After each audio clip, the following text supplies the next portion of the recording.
राधा एक गरीब परिवार की बेटी थी। सहयोग से उसकी शादी एक अमीर खानदान में हो जाती है। राधा, आपका घर तो बहुत बड़ा है, लेकिन कोई भी पंखा नहीं है। बोले होते तो पापा से बोलकर एक पंखा मंगवा लेते। बताओ अब क्या करें।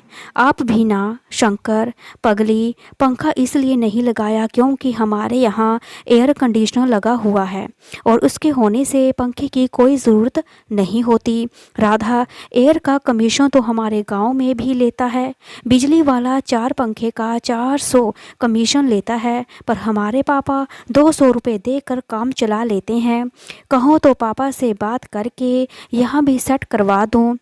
बताओ, बहुत जान पहचान है पापा की। शंकर, अरे पगली, उसे कमीशन कहते हैं और इसे कंडीशन। तो मुझे और कैसे बताऊं तुझे मैं अब। राधा, हाँ हाँ, कंडीशन हमारे गांव में सब कमीशन नहीं जानत हैं। कंडीशन कोई नहीं जानता। हम सोच रहे कि ससुर जी के 2 पैसे पापा के कह कर बचत कर देंगे और घर में चारों पंखा लग जाएगा, लेकिन यहाँ तो हमारे मजाक बनाया जा रहा है। अब से हम कुछ नहीं बोलेंगे। कौन फ़ायदा। दरवाज़ा खिड़की काहे बंद कर रहे हैं। एक तो रूम में एक तो पंखा नहीं है और ऊपर से खिड़कियों को भी बंद क्यों कर रहे हो। तब तो गर्मी से दम ही घुट जाएगा मेरा। खोलो, जल्दी खोलो खिड़की। शंकर, 1 मिनट रुको जरा, देखती जाओ। अब राधा, अरे नहीं, खोलिए खिड़की, दरवाज़ा खोलिए। हमारे गांव में घर में खिड़की में पल्ला भी नहीं लगा है। रात में पूर्वैया हवा लागत है कि हम शिमला में सोए हैं, लेकिन सुबह जब धूप की रोशनी आती है तो लागत है कि रात भर में शिमला से बीकानेर पहुंच गए हैं। शंकर, अब कुछ महसूस हो रहा है, बताओ कैसा लग रहा है। राधा, ठंडा हवा कहाँ से आ रहा है। बर्फ की सिल्ली बाबूजी से मंगाए हैं क्या छत पे। हम लोग भी बाल्टी से पानी डालते थे, लेकिन ये तो कनकते लगता है जी। ऐसा कैसे बताओ जी, ये कैसी हवा है। शंकर, ये गर्म हवा के ठंडा करने वाला मशीन है और ठंड में गर्म होने वाला मशीन है। अब गर्मी में भी शिमला का मज़ा ले सकती हो। राधा, अजी बहुत ही ठंडी हवा निकल रहा है, मशीन बंद कर दीजिए, नहीं तो हमारी कुल्फ़ी ही जाम जाएगी। राधा की सास सुनीता बहुत ही कंजूस औरत थी। वो बहू के कमरे में आती है और कहती है, सुनीता बहू, अरे बहू, चल देख तुमसे मिलने कौन आई है। हाय हाय हाय, कल ही 25,000 का बिजली का बिल भरा गया है और तुम लोग एसी चलाकर बैठे हो, तो मुझे कंगाल करके ही मानोगे ना। शंकर, अरे नहीं माँ, मैं तो राधा को एसी दिखा रहा था और इसलिए मैंने ऑन किया था बस, और कौन सा इतनी देर में ज़्यादा बिल आ जाएगा। सुनीता, वाह रे दुनिया, एक दिन में जोरू का गुलाम बन गया है तू। चल बहू, ड्राइंग रूम में चल, मुझे तुमसे किसी से मिलवाना है और कोई खास तुमसे मिलने आए हैं। चल जल्दी आ जा। ड्राइंग रूम में रूपा की ननद नैना आई हुई थी, जो शादी में बेटा रवि की परीक्षा के कारण नहीं आ पाई। नैना, अरे भैया, कहाँ छुपा के रखे हो अपनी रूपवती को। मम्मी के कहने पर भी अभी तक झलक नहीं दिखाई। शंकर, अरे अभी तक नहीं आई, माँ के जाने के तुरंत बाद उसे ड्राइंग रूम में भेजा था। 1 मिनट में मैं अंदर देख कर आता हूँ। राधा, एजी इधर आओ ना, एको बात पूछनी है आपसे। शंकर, अरे तू यहाँ क्यों खड़ी है। ओ नैना ड्राइंग रूम में वेट कर रही है। राधा, वही ड्राइंग रूम तो खोज रही हूँ और पिछले आधे घंटे से एक यही तो मुझे ड्राइंग लगी हुई है, लेकिन इसमें तो रूम कहाँ है। यहाँ आप ही बताओ मैं क्या करूँ। शंकर, अरे पगली, ड्राइंग रूम बाहर के कमरे को कहते हैं, जहाँ मेहमान लोग आकर बैठते हैं। अब चल जल्दी, नैना कब से वहाँ बैठी है। राधा, वो तो हमारे गांव में द्वार कहलाता है, चलिए चलते हैं। नैना, आइए भाभी आइए, मेरा नाम नैना है, मैं आपकी ननद हूँ। मेरा बेटा रवि का एग्ज़ाम था, इसलिए शादी में ना आ सकी। ये लो तुम्हारा गिफ्ट, और फ़ौरन लेके आई हूँ, एकदम स्पेशल, बिल्कुल आपके जैसा। राधा, फ़ौरन लाने की ज़रूरत थी, थोड़ा लेट ले आती, हम कौन सा भागे जा रहे हैं बताओ। शंकर, शंकर, अरे पगली, फ़ौरन नहीं फ़ौरन। रूपा, मुझे इतनी बुद्धि तो है कि फ़ौरन और फ़ौरन में अंतर कर सकूं। फ़ौरन सब्जी दाल तड़का आदि में पड़ता है और फ़ौरन मतलब जल्दी होता है। शंकर, अरे पगली, फ़ौरन मतलब विदेश से गिफ्ट लाए हैं। राधा की बातें पर सब हंस पड़ते हैं। राधा को लगता है कि सभी उसका मजाक उड़ा रहे हैं। वह मायूस हो जाती है और रवि, मामी भूख लगी है, पास्ता बनाओ ना, और जल्दी बनाना मामी। राधा, ठीक है बेटा, मैं अभी किचन में जाकर लाती हूँ। और राधा स्वयं से, पिस्ता को अमीर लोग आजकल पास्ता कहते हैं, शायद पिस्ता लेकर ही जाती है। राधा, लो बेटा, अपना पास्ता खा लो। रवि, मामी, ये तो पिस्ता है, हम लोग तो इसे पिस्ता कहते हैं। आप जैसे आजकल के बच्चे पास्ता कहते हैं, इतना तो पता है मुझे। शंकर, पगली, पास्ता मैगी जैसा होता है और पकाया जाता है। राधा पैर पटकती हुई अपने रूम में चली जाती है और देखते ही देखते रात हो जाती है। तभी राधा देर रात बाथरूम जाने के लिए उठती है और उसी समय नैना कान में ब्लूटूथ हेडफोन लगाए हुए गाना सुन रही थी और लॉन्च में टहल रही थी और बीच बीच में वो गाने की रिदम पर थिरक भी रही थी।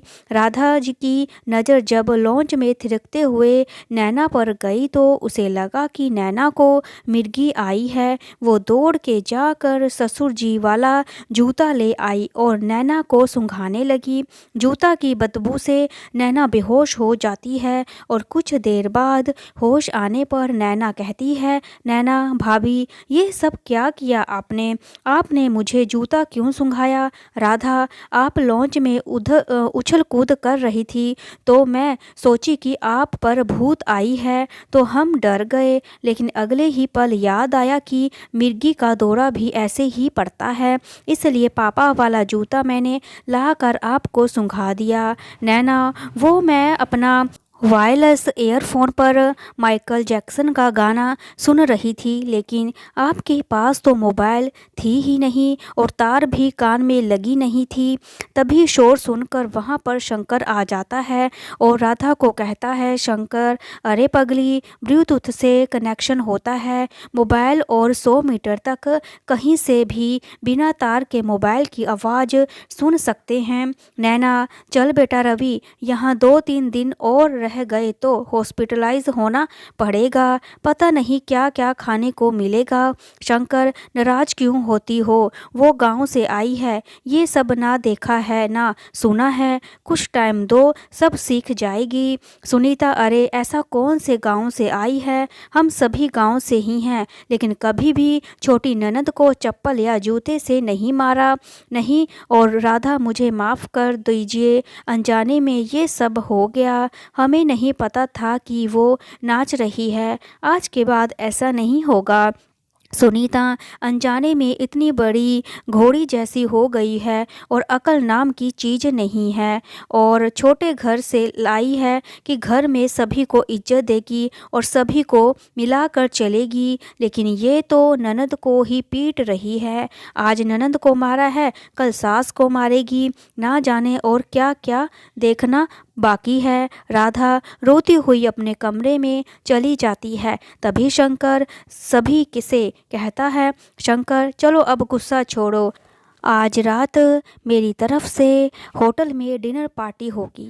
शाम को सभी तैयार हो जाते हैं होटल जाने के लिए। शंकर राधा को पहले ही बता देता है कि वहाँ पर किसी भी तरीके से कोई गड़बड़ी नहीं होनी चाहिए।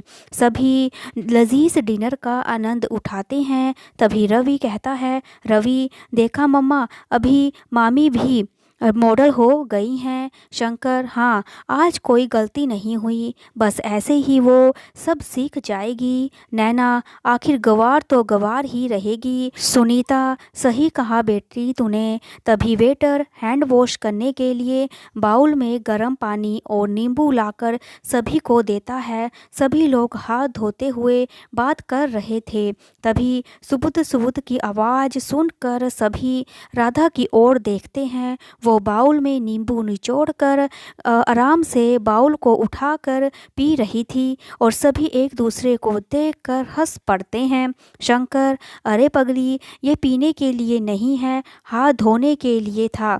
और जैसे हम सब हाथ धो रहे हैं राधा, लेकिन ज़्यादा खाने के बाद हमारे गांव में पेट साफ करने के लिए नींबू पानी पीते थे, इसलिए मैं भी पी गई। सुनीता, देख लिया, आखिर कर दी ना इसने गवार वाली हरकत। लो और बना लो मॉडल इसे।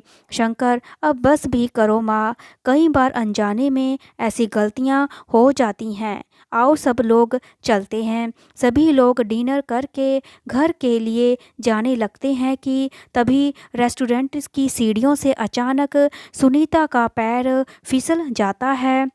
सुनीता, आई माँ, मर गई, मेरा पैर मुझसे उठा नहीं जा रहा। और शंकर, अरे माँ आप रुको, आप टेंशन मत लो, मैं आपको अभी हॉस्पिटल लेकर चलता हूँ। शंकर, मैं माँ को लेकर हॉस्पिटल जा रहा हूँ, आप सब लोग घर पहुँचो। राधा, अजी आप माँ को अच्छे से पहलवान से दिखाइएगा। शंकर, अरे राधा, हॉस्पिटल में पहलवान नहीं होते, डॉक्टर होते हैं। हमारे गांव में तो जब मोच या कोई हड्डी चढ़वानी हो तो पहलवान के पास जाते हैं। शंकर, अरे अभी तुम लोग घर जाओ और मैं माँ को चेक करवा के घर आता हूँ। और हॉस्पिटल में डॉक्टर ने सुनीता को चेक किया और पैर में प्लास्टर चढ़ गया और 45 दिनों का बेड रेस्ट करने को डॉक्टर ने कहता है। और उस टाइम राधा ने सुनीता की जी जान से सेवा की। राधा, अरे माँ जी, कोनो चिंता नहीं, ये राधा के होते हुए आप बस आराम कीजिए, हमें इस सेवा का मौका मिला है। आपको कोनो भी ज़रूरत लगे उसी समय आवाज़ देना, राधा तुरंत हाजिर हो जावे यहाँ। ये सब देखकर सुनीता को एहसास होता है कि उसने राधा के साथ कभी भी अच्छा व्यवहार नहीं किया और हमेशा उसके गवार होने का हमेशा मजाक उड़ाया। सुनीता बहू, थोड़ा इधर आना, मैंने तुम्हारे साथ कभी अच्छा बर्ताव नहीं किया, लेकिन तुमने कभी पलट कर जवाब नहीं दिया, बल्कि मेरी सेवा जी जान से की। ये ले घर की चाबी पकड़ और संभाल अपने घर को। राधा, ये घर मेरा नहीं, सभी का है और आप घर की एक मालकिन हैं। मेरी माँ नहीं थी, लेकिन आपने मुझे माँ बनकर समझाया है। और सुनीता, जिसके इतने अच्छे संस्कार हों वो गरीब कैसे हो सकता है? तू इस घर की बहू नहीं, बेटी है। अगर आपको मेरी ये कहानी अच्छी लगी तो लाइक करें, शेयर करें, सब्सक्राइब करें और मेरी ये वीडियो देखने के लिए थैंक यू सो मच।